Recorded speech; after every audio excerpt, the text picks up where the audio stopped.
Assalamualaikum warahmatullahi wabarakatuh. Alhamdulillahirrahmanirrahim. Kita mulai perkuliahan kita, yaitu mata kuliah analisis keputusan.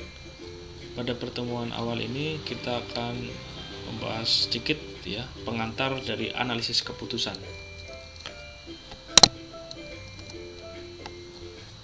Suatu masalah memiliki suatu lingkup yang berbeda dengan masalah lainnya. Perbedaan ini menonjol terutama karena adanya batas yang tidak terhubungkan, yaitu antara apa? Antara harapan dan kenyataan. Di mana harapan ini adalah sepenuhnya ada dalam lingkup pengendalian kita.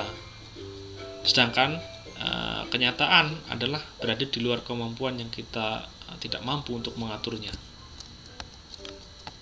Ini adalah contoh terjadinya gap ya atau perbedaan antara harapan yang diinginkan dengan kenyataan yang diperoleh. Kemudian munculnya suatu masalah, kemudian dilakukan suatu keputusan, muncullah alternatif untuk penyelesaian masalah tersebut, dan pada akhirnya menentukan pilihan.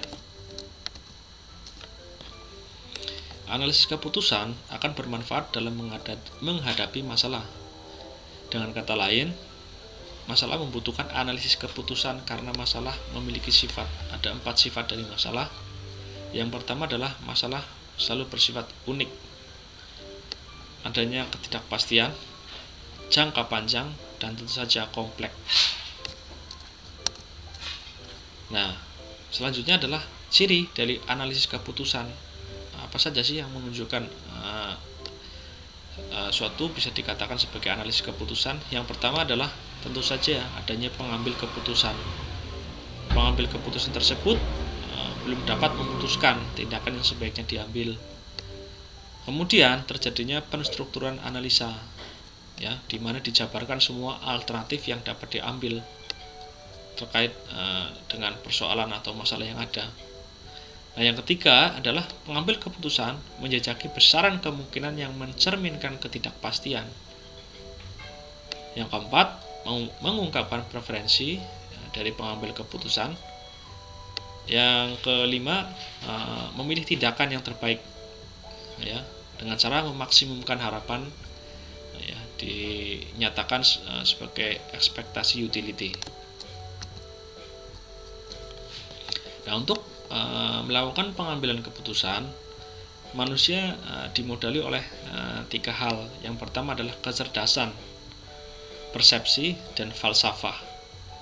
Ini adalah untuk menghadapi kebingungan, kecemasan yang dihadapi oleh pengambil keputusan karena adanya suatu masalah ya yang bersifat ketidakpastian, kompleks, dan dinamis.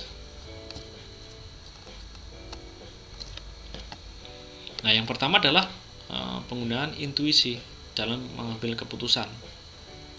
Apa itu intuisi? Intuisi diartikan sebagai cara menerjemahkan pengalaman menjadi penilaian dan tentu saja menghasilkan keputusan praktis.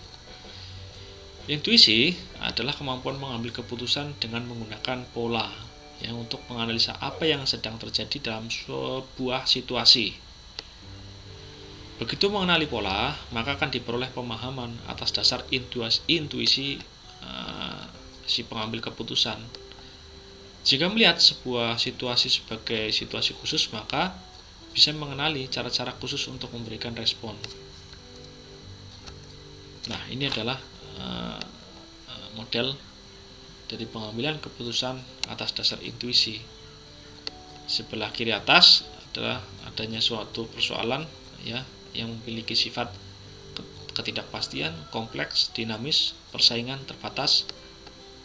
Nah, hal tersebut tentu saja menimbulkan reaksi bingung, kecemasan, hal yang wajar ya yang dihadapi oleh pengambil keputusan.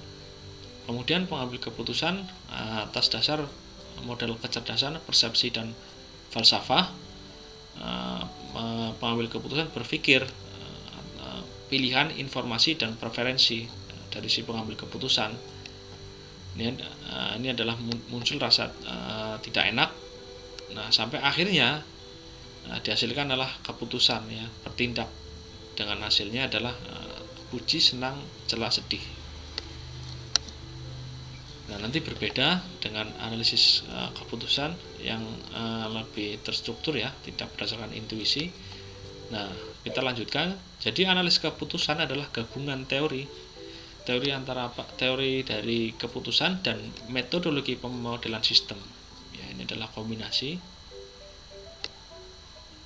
Analisis keputusan pada dasarnya adalah suatu prosedur logis. Ada dua kata kunci, yaitu setiap analisis keputusan adalah prosedur logis dan kuantitatif. Jadi tidak hanya menerangkan mengenai proses pengambilan keputusan, tetapi juga merupakan suatu cara untuk membuat keputusan itu sendiri. Nah, ini adalah keputusan yang logis ya. Jadi lebih terstruktur daripada pengambilan keputusan atas dasar intuisi.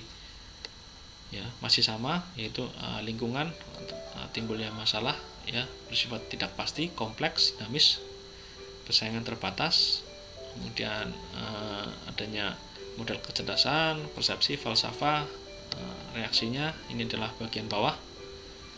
Nah, pada analisa keputusan normatif yang bersifat logis, si pengambil keputusan memberikan alternatif-alternatif, kemudian juga menetapkan kemungkinan-kemungkinan yang ada, menstrukturkan model, menetapkan nilai, waktu, dan resiko dari setiap preferensi ataupun solusi yang akan diberikan. Nah, sampai akhirnya adalah adanya keputusan yang diambil dan hasilnya adalah senang ataupun sedih. Demikian, kurang lebihnya mohon maaf. Wassalamualaikum warahmatullahi wabarakatuh.